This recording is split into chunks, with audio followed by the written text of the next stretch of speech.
এমন ভাবে বলছো মনে হয় মহাভারত অশুদ্ধ হয়ে যাবে। আরে ভাই, মহাভারত তো অশুদ্ধই হয়ে আছে।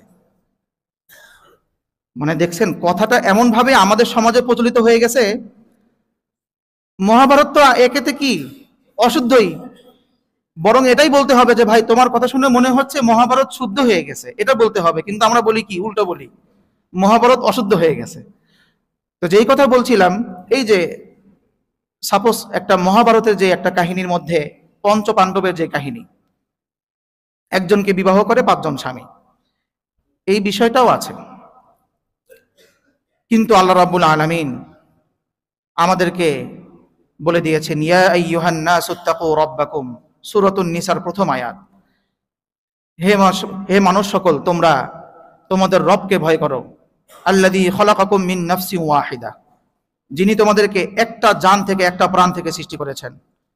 অখলাকা মিনহা যাওজাহা, এবং তার থেকে তার স্ত্রীকে সৃষ্টি করেছেন। ওয়াবাসসা মিনহুমা, তাদের 2 জন থেকে রিজালান কাসীরান ওয়া নিসাআ, অনেক পুরুষ এবং অনেক মেয়েদেরকে বিস্তৃত করেছেন, বংশ বিস্তার করেছেন। তাহলে মহান আল্লাহ রাব্বুল আলামিন শুরুই করছেন যে পরিবার হবে 2 জন থেকে। তারপরে কিছু পরের আয়াতে আল্লাহ রাব্বুল আলামিন আরেকটা বিবাহের ব্যবস্থা বলে দিয়েছেন, যে স্বামী একজন থাকবে, স্ত্রী একাধিক থাকবে। স্ত্রী একজন, স্বামী একাধিক না, স্বামী একজন, স্ত্রী একাধিক। আল্লাহ রাব্বুল আলামিন এটা বলে দিয়েছেন। তাহলে বিবাহের দুটা অবস্থা ইসলামে, একটা মানে পরিবারের, একটা হচ্ছে একজন স্বামী একজন স্ত্রী, আর একটা হচ্ছে স্বামী একজন স্ত্রী একাধিক, মানে সর্বোচ্চ 4 জন। এটা অন্যদিকে চলে যাওয়ার কথা, ওদিকে যাচ্ছি না।